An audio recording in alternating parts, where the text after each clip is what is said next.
I am so excited to be here today with Ro and Don Palzinski, co-authors of Changing Your Equation. Thanks so much for having us. We're excited to be here. Ro, fairy godmother, tell me more. Fairy godmother. And that's one of the surprising things is the reaction we've gotten from that. It is something I've truly said for years. I'll help somebody or do something nice and they'll go to say thank you and I'll be like, oh, I'm a fairy godmother. It's what I do or anything like that. And it just caught on. In some of the more serious moments where people, we've really done something to touch their lives and they don't know what to say, I will say, oh, we're fairy godparents. It's okay. We're here to help. And you actually see a physical transformation. You see them relax. Even for that split second, whatever's going on in their world, for that split second, they can just take a breath, take a deep breath, and someone is there to help.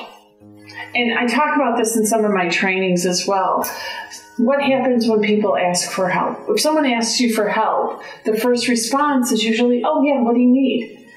And yet, we're not asking for help enough of others. It's such a gift you give to someone when you allow them to help you.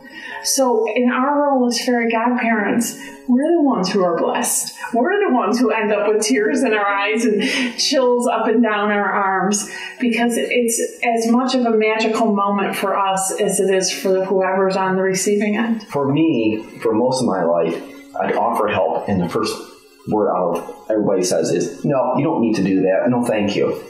And then I would pull back, not understanding that the voice inside that person was really, yes, help me, help me, help me. And I wanted to respect their response. And for me, that was the toughest thing to change. And once I stopped listening to that and saying, oh, I'm going to help you anyway, because I know that's really what you need, life totally changed. Yeah. And the funny thing is, we've never had anyone go further than the polite, oh, no, you don't have to. After we say, no, really, we're fairy godparents, or I'm a fairy godmother, this is what I do. After that, it's all okay.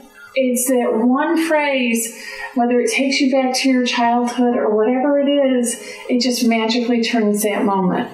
And the epiphany came a short time ago because we are getting a lot of response to this part of the book. And I realized it, and he ran and got the pen and paper to write it down. The heroes of the story were never the princes or princesses. Mm. Without the fairy godmother, the story would have never happened. Yeah, I used to be the person who would say, well, that's not my problem.